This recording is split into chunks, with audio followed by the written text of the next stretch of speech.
India is not a play. Narendra Modi साहब अपनी सोच को इंस्टीट्यूशनलाइज करके जा चुके हुए हैं। The ministers reviewed the state of India-China bilateral ties. India's Foreign Minister S. Jaishankar welcomed his counterparts at the summit venue. Galwan घाटी में हुई हिंसा के 5 साल बाद विदेश मंत्री एस जयशंकर चीन पहुंचे हैं। जयशंकर ने चीन के विदेश मंत्री से मुलाकात की है और पाकिस्तान के साथ बात ही नहीं करनी, समझ रहे हैं? So it's all about interest. एक अजीब सी सिक्योरिटी एनवायरनमेंट दुनिया में है, जहाँ एक तरफ मैशत जो है वो एक इकोनॉमिक विंटर की तरफ जा रही है, वहाँ जंग के साए भी हैं। और चाइना एक तो रेड कार्पेट दे रहा है कि जयशंकर जी आ रहे हैं 5 साल के बाद। डॉक्टर जयशंकर, जिसे अमेरिका में जय कहा जाता है, उनकी वाइस प्रेसिडेंट हैन जैंग चाइनीज लीडरशिप के लोगों में से हैं, उनसे मुलाकात हुई है। यानी कि चाइना एक तरफ तो ये बोल रहा है कि we want you on the table, not as a rival but as a strategic partner. ये बहुत बड़ी एक मूव है चाइना की तरफ से। सो व्हाई इज इट कि चाइना एक तो डेस्परेशन दिखा रहा है कि हमारे साथ रिलेशंस को नॉर्मल करना है। इंपॉर्टेंट चीज ये है कि इंडिया ने कहा है जनाब कि आप एससीओ के प्रेसिडेंट हैं, हम आपको पूरी सपोर्ट देते हैं।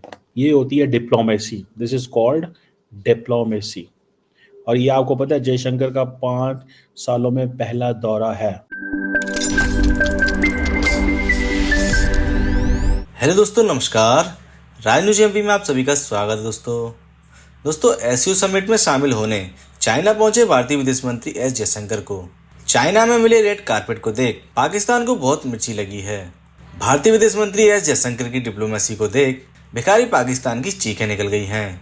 भारतीय विदेश मंत्री का चाइना एससीओ समिट में भव्य स्वागत देख पाकिस्तानी मीडिया हैरान है कि चाइना भी पाकिस्तान की तरह भारत का दुश्मन देश है, लेकिन चाइना में एससीओ समिट को पहुंचे विदेश मंत्री एस जयशंकर का ऐसा स्वागत वाकई काबिले तारीफ है। दोस्तों आइए देखते हैं भारत के तेज तर्रार विदेश मंत्री एस जयशंकर के चाइना में भव्य स्वागत को देख लाइव टीवी पर रोते पाक मीडिया की एक और लेटेस्ट वीडियो।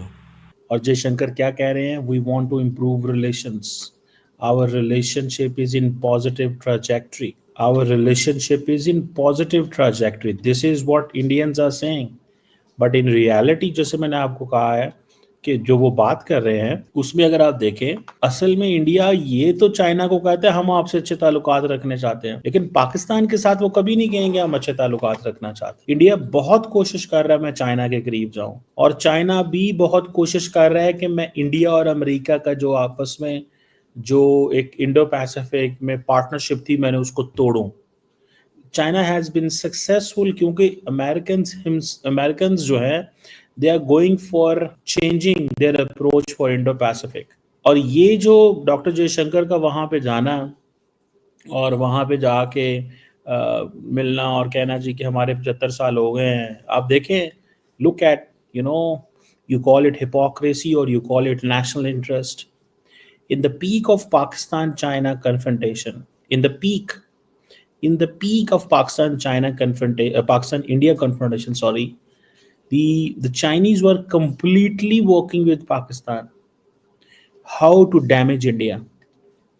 लेकिन इंडियन चले गए वहां पे जाके कह रहे हैं जी we had an open exchange of views, our perspectives were shared, and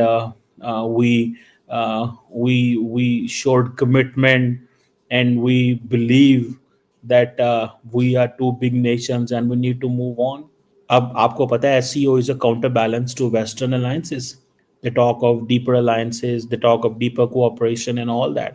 अब ये जो क्वाड है ना, क्वाड, मैं आपको बात बताऊं, ये वो चीज़ है जो इंडिया चाइना तोड़ना चाहता है।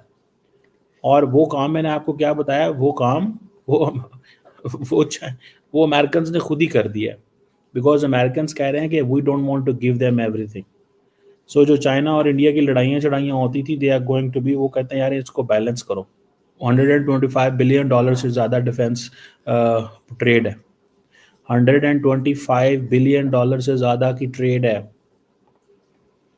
Both countries are major powers, दोनों के दरमियान सख्त कंपटीशन है ग्लोबल साउथ में, लेकिन इंडिया ग्लोबल साउथ में can be a major player with the US support, not single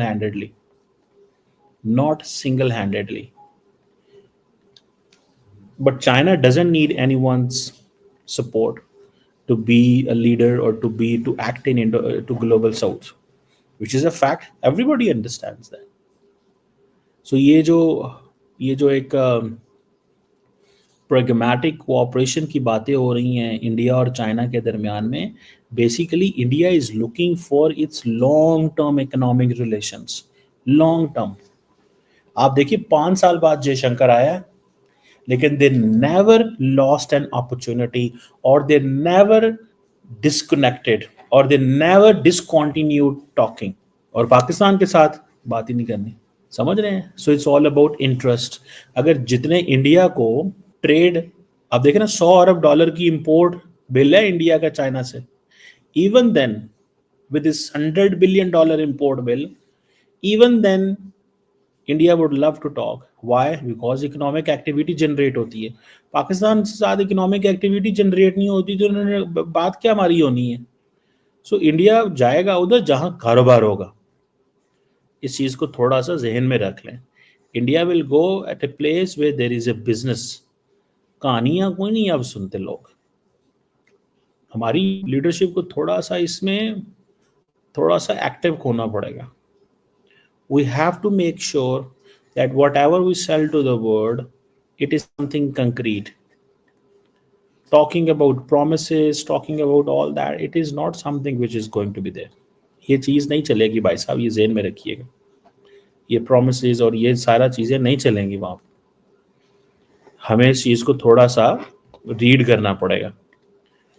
और मेरा ख्याल है कि somewhere our leadership does understand. Leadership को सब पता होता है, ऊपर जो लोग होते हैं they know everything, frankly speaking, उनको सब पता होता है क्या हो रहा है, बट दे उनके वो जैसे कहते हैं ना टाइड है, दे आर टाइड, बंधे हुए हैं, they can't do anything, they can't make their वो जो अपनी जो इन्फ्लुएंस है वो एस्टैब्लिश नहीं कर पाते, वो एस्टैब्लिश नहीं कर पाते जो उनको करना होता है या जो उनको करना चाहिए।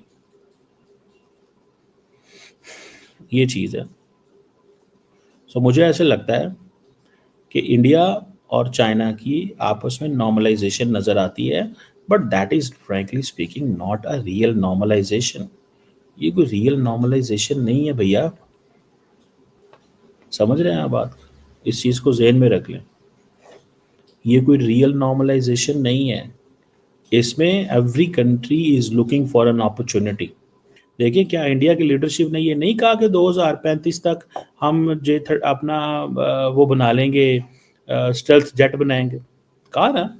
सो हमारी तो फिर लड़ाइयाँ तो ये पाकिस्तान भारत का ऐसे ही चल रहा है। मैंने आपको कहा है do not waste another 14 years. मैंने अगले दिन एक वीडियो बनाई थी, अगले 14 साल मत ज़ाया करो। Do not wait for another 14 years. अगले 14 साल मत ज़ाया करो। Have a South Asia, you have to have a South Asia without India. You have to live here without India. India is not a player. Narendra Modi साहब अपनी सोच को institutionalise करके जा चुके हुए हैं। Remember this, he has basically institutionalise the entire thought process. समझ रहे हैं आप बात को? Institutionalised the entire thought process. Now it depends कि आप जो है वो क्या करना चाहते हैं, क्या नहीं करना चाहते, या किस तरह लेके जाना चाहते हैं। सो मोदी साहब का जो थॉट प्रोसेस है वो इंस्टीट्यूशनलाइज्ड हो चुका हुआ है। समझ रहे हैं आप बात? So this is the reality, that's where we need to look. India जो है वो चाइना के साथ सिर्फ कारोबार कारोबार कारोबार कारोबार चाहता है और कुछ नहीं चाहता। इस चीज़ को जहन में रखें। कोई लड़ाई इंडिया नहीं चाहता। लड़ाई पाकिस्तान से होगी, कारोबार चीन से होगा। India wants war with Pakistan, business with China, क्योंकि पाकिस्तान के पास बिजनेस अपॉर्चुनिटी नहीं है। इंडियंस तो ढूंढ रहे होते हैं बिजनेस कहाँ, वो तो अफ्रीका पहुंच जाते हैं। वो तो 50 साल पहले भी अफ्रीका पहुंचे हुए थे। क्या नहीं मैं सही कह रहा आपको ये बात?